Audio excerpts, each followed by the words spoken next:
දවස් 30ක්ම unlimited Netflix බලන්න. unlimited data pack එකක් මුළු පවුලටම unlimited fun එකක් අරගන්න. අදම active කරගන්න. ලෙන්ගතුකම වැඩි කරගන්න ලව්ජු රුපියල් 50ට අඩු කළා. මාමේ එන්න අපිට එකක් බොමු.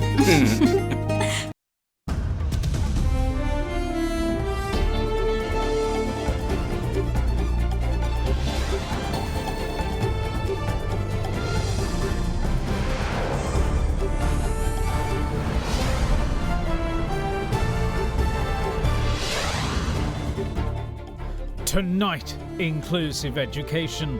Minister Kehelia Rambukwala tells Jaffna students that no one will be left behind. You can fail in some subjects. You might have C or F in a subject. That does not mean that you have failed in life. Remember that. Tackling it at the root. Prime Minister Mahinda Rajapaksa says ending school segregation is the only way to instill unity. Disastrous priorities. Former Defence Secretary Hemasiri Fernando accuses politicians of preferring politics over national security. Silver lining. Colombo Stock Exchange declared the best performing market in September the world over. All that and much more coming up on First at 9.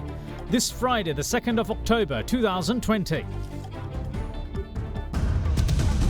From AdaDerana, this is AdaDerana First at 9. Nava Sunlight Sakura. Then Dikukal Pavatina Sakura Mal Suandin. Live from Studio 24 in Colombo.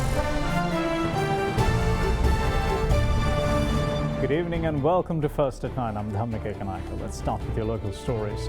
Now, former Defence Secretary Hemasiri Fernando told the Presidential Commission of Inquiry investigating these Sunday terror attacks that national security was put on the back burner behind politics by the leaders of the country at that time. He alleged that the usual national security chain of command was left in tatters owing to certain officials reporting crucial intelligence information directly to President Maithripala Sirisena, bypassing the Defence Secretary. He also alleged that the open animosity between the President and the Prime Minister left a massive gap in the chain of command, with presidential favouritism being the order of the day. Former Defence Secretary Hemasiri Fernando testified before the Presidential Commission of Inquiry for the 7th day yesterday. At the outset, the Additional Solicitor General at the Commission asked Fernando, despite him having served as the Defence Secretary, was his experience as a naval officer sufficient for the role? Fernando replied, "Since I served in the Navy, I thought it would be an additional qualification for the position, but now I believe it puts me at a disadvantage." To this, the Commission then asked Fernando, "What additional qualifications did you think this gave you? Did you think it was an additional qualification to get the post of Secretary of Defence?" The former Defence Secretary responded, "I consider it a great honour to have been a naval officer." Following this, the Commission asked Fernando, "What was your reason for not even attempting to telephone President Maithripala Sirisena regarding the intelligence warning received prior to the Easter attack?" Fernando replied, "I didn't call him and I must explain my reasons for that. 2 days after assuming the position, I went to meet the President to get his signature on some documents. At that time, I had received the first intelligence report from the State Intelligence Service, which I informed the President about. At that point, the President looked at me and said, 'Yes, that is right. Nilantha informed me about this.'" Continuing, Fernando added, "On a separate occasion when Nilantha gave me another intelligence report, I told the President about it when I went to meet him. But he told me again that Nilantha had already informed him. When I met Nilantha, I asked him, 'What is the meaning of this procedure?' To which Nilantha responded by saying that he informs the President about every piece of information he receives and also informs the Defence Secretary too. So I assumed that he must have already told the President about the attack warnings at the time. After the attacks, when I went to meet the President to hand over my resignation as Defence Secretary, the President was reading the newspapers at the time. I asked him then why Nilantha, who had informed him about everything else, failed to inform him about this information." Fernando added, to this the President didn't offer a response and continued to read his newspaper. Following this, the chairman of the commission asked Fernando, "When Nilantha gave you the intelligence warning on April 20th, did you not ask him then whether he had informed the President?" Fernando replied, "No, I didn't think to ask him that as I assumed he must have informed the President already. Otherwise, Nilantha could have told me to inform the President at that time. The other thing is that when foreign intelligence agencies receive such sensitive information, they do not use WhatsApp to inform anyone. Instead, intelligence officials meet and discuss these in person." The Additional Solicitor General then told the witness, "But isn't it the Defence Secretary's responsibility to inform the President?" Fernando replied, "Yes, it may have been my responsibility, but due to the alienation I experienced at the time, I wasn't that enthusiastic." To this, the chairman of the commission told Fernando, "You have mentioned this alleged alienation on many occasions. However, during the Sinhala New Year, you travelled all the way from Dia Talava to wish the President. Normally, during such visits, betel leaves are customarily presented and all past animosities put behind you. Did you not inform him of the intelligence warning at that point?" Fernando responded, "I had no animosity with him. I even presented a sheaf of betel leaves to him during that visit." Now, Nilantha had told everyone else that this was a big problem. But had he told me the same thing, I would have summoned him and asked him what the solution to the problem is. If I am to be held responsible for not informing the President, then I believe Nilantha must bear 3 times as much responsibility for the same. The Additional Solicitor General at the Commission then asked the witness, "Does this mean that you accept responsibility for this?" He replied, "I will not say that I am free of any responsibility. There is a collective responsibility here. There are other parties involved as well. If the Defence Secretary is expected to handle everything, then there would not be a need for an IGP, the Army Commander, members of the National Security Council, and a Defence Minister. Just the Defence Secretary should be sufficient." The chairman of the commission then asked Fernando, could all those deaths have been avoided if a curfew was imposed on 21st April? He responded, "I could not impose a curfew. Had the President ordered it, I could have. I never instructed the IGP that there was no need to impose a police curfew. If they realized that it was so important, why didn't the IGP, the Director of State Intelligence, and the Chief of National Intelligence meet me instead of sending me the information on WhatsApp?" To this, the Additional Solicitor General asked him, "Despite their shortcomings, didn't you still have the capacity to take some action as the Secretary of Defence?" Fernando replied, "Yes. When children make mistakes, it is the adults who should correct them. But State Intelligence Director Nilantha Jayawardena had very close ties to the President. Hence, I had no direct oversight over him." The witness was then asked by the Additional Solicitor General, "The President wasn't in the country when the information was received and when the attack took place. Usually when the father is not at home, the mother can still act. Why didn't you try to inform the Prime Minister?" The former Defence Secretary responded, "Such a thing was not possible. Due to the constitutional crisis, we never got an opportunity to meet the Prime Minister. We were caught between both sides. The President made a statement saying that the IGP and I should be held responsible for this. There was no justice, no investigation. We automatically became the accused." To this, the Additional Solicitor General asked the witness, "But you do realize that to practice politics, you still need a country, don't you?" Fernando replied, "The thing is, even though I knew that, these politicians failed to realize that." Enjoy a very smooth shave with the Big Easy 2 razor. Big Easy 2. Minister of Media and Information Kehelia Rambukwala says that the government is committed to ensuring that no student is left behind by introducing an inclusive education system replete with many different options for students. Addressing the launch of a pilot initiative to introduce media studies in schools in the Jaffna district today, the minister assured students in the region that misconceptions spread by politicians to the tune that the Northern District will not enjoy the same facilities as the rest of the country is not the policy of the government. There have been some misconceptions where people are trying to, some of the politicians are trying to make, saying that you are going to be isolated. I can assure you and reassure you, you will never be sidelined or set aside. You will be inclusive in all our programs right throughout. That is the assurance that I give you as a Minister of Media. And we feel that there are so much of cultural ties, so much of bonding, so much of understanding, which went as misunderstanding some time back, where we have taken a lot of corrective measures. And I'm sure education will be given the first place in the entire agenda of Sri Lankan new parliament. And also, His Excellency the President, Gotabaya Rajapaksa, has made very special emphasis on the educational sector. We are planning to increase the intake of the universities to about 100,000, give that opportunity to people who deserve it. In fact, from smaller days, we find there's a lot of talent that fades off without any recognition, since we never had institutions of this stage. Today, we are absolutely delighted to see that these institutions will take these students where they should be taken. I don't agree with some of the education policies where they say you have failed. Nobody fails. You can fail in some subjects, You might have C or F in a subject. That does not mean that you have failed in life. Remember that. You have just started. You have failed in one subject. You can excel in another, which is where you are not given the opportunity. So we are here to plan and give you the opportunity. In terms of media, you will never be failures in the future. You will have this opportunity for you forever. President Gotabaya Rajapaksa took part in phase 2 of his public engagement program, where members of the public in rural areas can meet and discuss issues critical to their day-to-day lives. This time around, the president visited the village of Himbiliyakada in the Matale district, where he instructed officials to immediately set up a nephrology unit after hearing of the Vilgamu area having over 2,000 kidney patients out of its total of 10,000 residents. The second phase of the series of President Gotabaya Rajapaksa's public initiative-themed village discussions was held in the village of Himbiliyakada in the Matale district. President Rajapaksa engaged in cordial discussions with the residents of the village.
The head of state then visited the Nagavanaramiya temple in Himbiliyakada, where he listened to the grievances of the people in the area.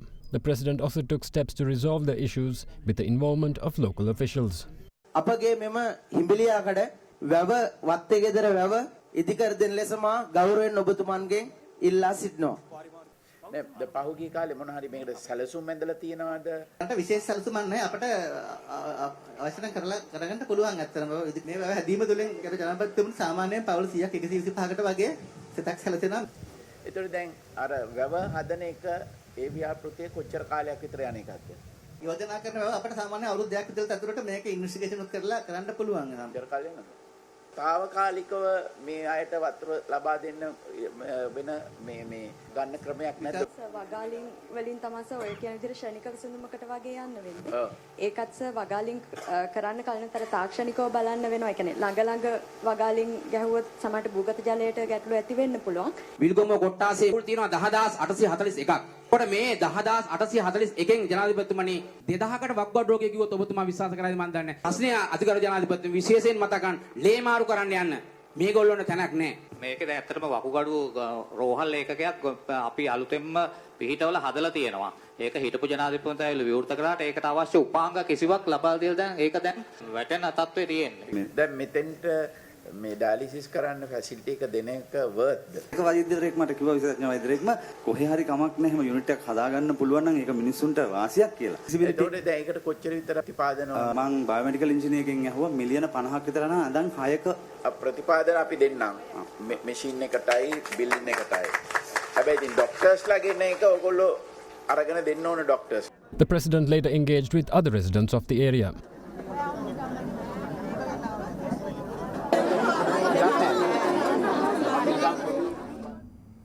Prime Minister Mahinda Rajapaksa calls for an end to segregation of children based on their religion in the education sector. His remarks came during the National World Children's Day festivities at the Apegama premises in Battaramulla today. The Premier also declared open the country's largest pharmaceutical manufacturing facility at the Sri Lanka Nanotechnology Park in Pitipana of Homagama, which can produce 20% of the country's pharmaceutical pill requirements. The National World Children's Day celebrations were held under the theme Let's Build Our Country with Our Hands. It was held under the patronage of Prime Minister Mahinda Rajapaksa at the Apekama premises in Battaramulla this morning. After the launch of a commemorative World Children's Day stamp and First Day cover, the Prime Minister was welcomed to the festival by State Minister of Women and Child Development, Piyal Nishanta. අද සිංහල දරුවෝ සිංහල ඉස්කෝලවල, මුස්ලිම් දරුවෝ මුස්ලිම් ඉස්කෝලවල, හින්දු දරුවන්ට වෙනම ඉස්කෝල. කුඩා කාලේ ඉඳන්ම දරුවන්ව වෙන් කරලා උගන්වලා අපි ඒගොල්ලෝ ලොකු මහත් වුණාම කියනවා එකතු වෙලා කියලා. ඒක නීතියක්. එක රටකට ඕන නම් බාලම කාලයේ සිට මේ බෙදීම අවසන් කරන්න ඕන කියලා මම පෞද්ගලිකව විශ්වාස කරනවා. අද අපේ සියලු දේවල් යලි ගොඩනගන යුගයක්. ඔබගේ ගේ පිටිපස්සේ වැවෙන කහපැලේ ඉඳන් ඔබ පාසල් යනකොට අදින නිල ඇඳුම් රෙද්ද දක්වා අපේ අතින්ම නිෂ්පාදනය කරන රටක් හදන්න පුළුවන් යුගයක් එළඹිලා තියෙනවා. Meanwhile, the Prime Minister also inaugurated the country's largest pharmaceutical manufacturing and research institute, situated within the Sri Lanka Nanotechnology Park in Pitipana, Homagama. The institute, which was set up with an investment of $18.5 million by Morrison PLC, will have the capacity to supply over 20% of Sri Lanka's pharmaceutical tablet needs. The Prime Minister then embarked on an official tour of the new state-of-the-art facility.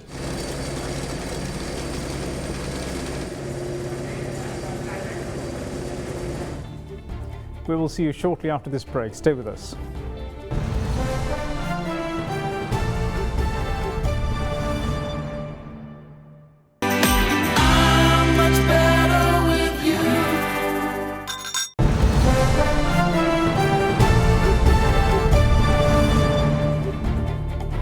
Welcome back. You're watching First at 9. Now, the Supreme Court heard submissions for and against the draft bill of the 20th Amendment to the Constitution for the third day today.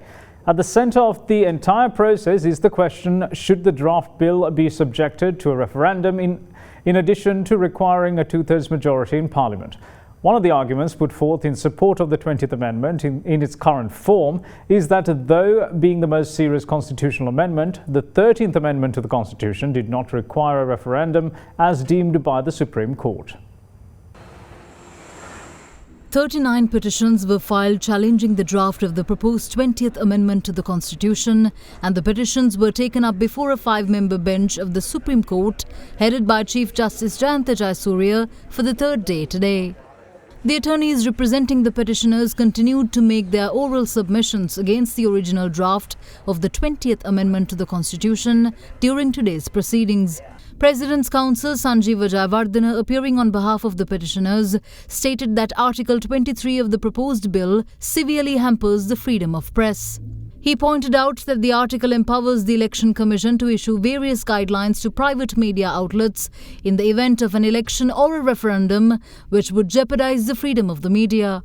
He made note that therefore it is in direct violation of the sovereignty of the people guaranteed by the Constitution. Recalling a previous ruling by the Supreme Court pertaining to a similar provision included in the 19th Amendment that empowered the Election Commission to take over media institutions that breached the relevant guidelines and appoint a competent authority, the President's Counsel highlighted that through the ruling, it was said that such provisions would adversely affect the sovereignty of the people. Pointing out that the provision of the present bill is similar to that of the 19th Amendment, the President's Counsel said that the draft bill should be referred to a referendum in order for it to be passed, as it is in direct conflict with the sovereignty of the people. Appearing for an interim petition filed by Minister of Education Professor G.L. Piris, President's Counsel Gamini Marapana said that the 19th Amendment was passed without a referendum. He argued that therefore it is illogical to say that the 20th Amendment should be referred to a referendum. Recalling a previous event where the Supreme Court ruled that the 13th Amendment to the Constitution, being the most serious constitutional amendment, having introduced the system of provincial councils to Sri Lanka, could be passed without a referendum, President's Counsel Marapana noted, therefore a referendum is not required to pass the provisions in the 20th Amendment.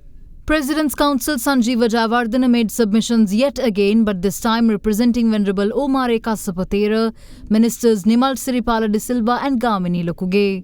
The President's Council pointed out that according to the Constitution of Sri Lanka, amendments such as changing the name of Sri Lanka, changes made with regard to the unity of the country, changes made to the national flag, national anthem, national day, amendments to the sovereignty of the people, and amendments to the provisions on safeguarding Buddhism, as well as deprivation of the fundamental right to freedom from torture should be referred to a referendum.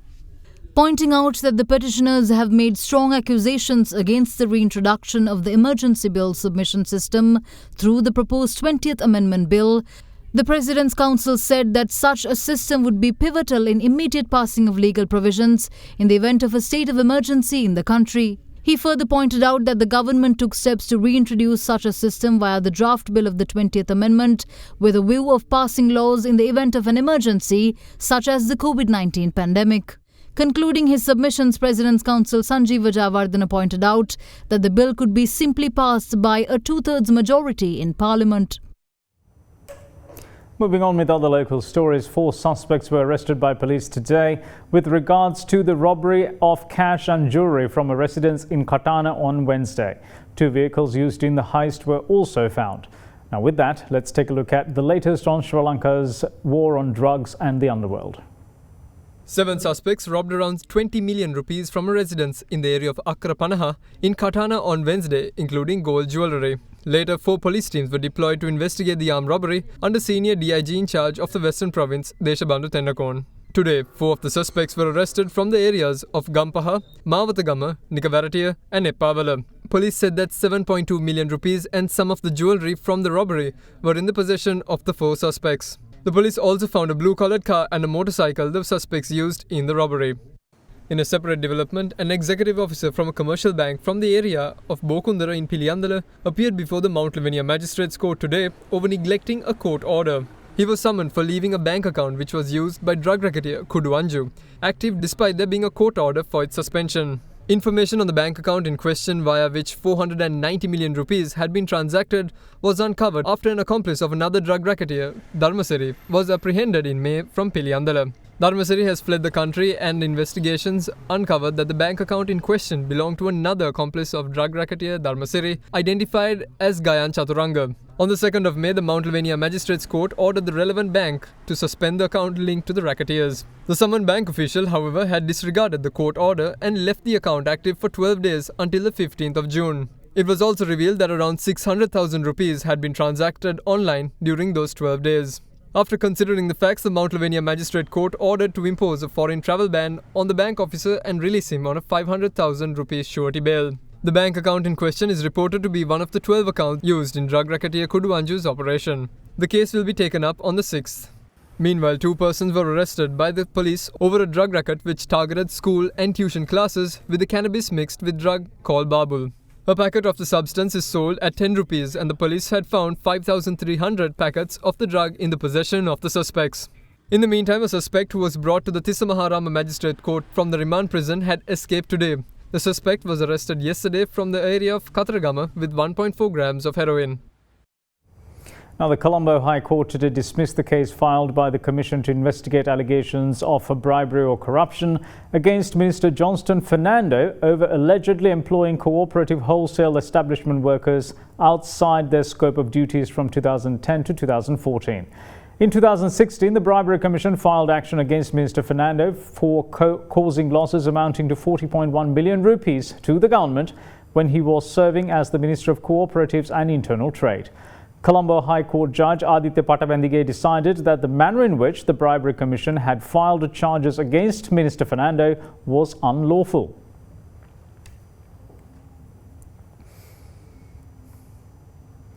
Based on a concept of President Gotabaya Rajapaksa, AdaDerana donated redesigned decommissioned buses that were transformed into fully equipped libraries to schools without library facilities.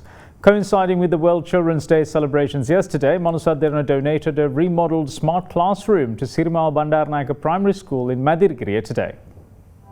AdaDerana launched a program to redesign decommissioned buses as fully equipped libraries and donate them to schools lacking basic library facilities. The National Library of Sri Lanka, the Sri Lanka Transport Board and Sri Lanka Telecom joined hands with AdaDerana in this noble cause. Accordingly, the libraries were donated to Vijay Kumartunga Vidyalaya in Kuruvita, Anuruddha Central College in Lunuvilla, Dharmapuram Tamil Junior College in Kilinochi, Vidyarthodaya Mahavidyalaya in Pilana Gaul and Dolasbagi Junior College in Kampola.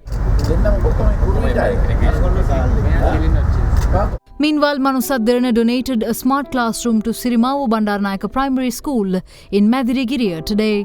The event was held under the patronage of Director of Hinguraggoda Education Zonal Office, Yamuna Geethanjali, and Chairman of the Derana Media Network, Dilip Jayavira.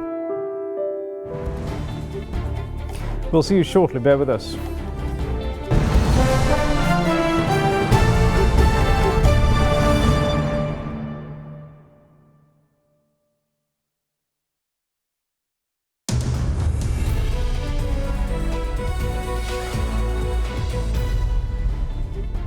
Welcome back. You're watching First at 9. Now, the benchmark all-share price index of the Colombo Stock Exchange has recorded significant gains, outperforming all other main indices around the globe during the month of September.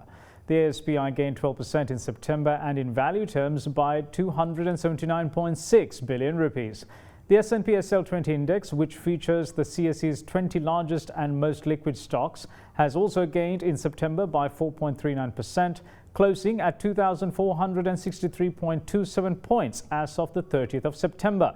The average number of trades carried out in a trading day during the month of September was 20,607, which is 96% higher than the year-to-date average number of trades done per day, indicating a significant improvement in trading activity and investor engagement during September. In terms of market turnover, a 50 billion rupee consolidated turnover was recorded in September. Now, in your market update, the Sri Lankan shares snapped 2 sessions of losses to end higher today, helped by consumer and industrial stocks after the stock market was closed yesterday for the Poya holiday. The benchmark all-share price index ended up 1.09% at 6,050.17, having gained 3.26% for the week, marking its 4th straight weekly gain as the S&P SL20 declined by 1.1%. Now, here's a brief report on how the market traded during the day. During the week, the ASPI gained 3.3%, mainly due to price gains in counters such as Carson Cumberbatch, Bukidara, and commercial leasing and finance. Meanwhile, the S&P SL20 decreased by 1.1%. The average daily turnover for the week was marginally down from last week to 2.58 billion rupees. The banking sector recorded the highest sector turnover during the week, while the second highest was seen in the capital goods sector. Furthermore, the foreign participation remained at subdued levels, with foreigners closing as net sellers, where foreign selling accounted for 21% of the total weekly turnover. A net foreign outflow of 1.9 billion rupees was recorded for the week. This resulted in the year-to-date net foreign outflow increasing to 40.5 billion rupees. Out of the weekly turnover, crossings accounted for 11%, which was a lower proportion than last week. And in the currency market, the Sri Lankan rupee closed strong at 184 rupees and 50 to 60 cents to the US dollar today, while the bond yields were marginally down. The rupee closed at 184 rupees and 90 cents to 185 rupees against the greenback on Wednesday. Now let's take a look at how the Sri Lankan rupee traded against other major currencies during the day.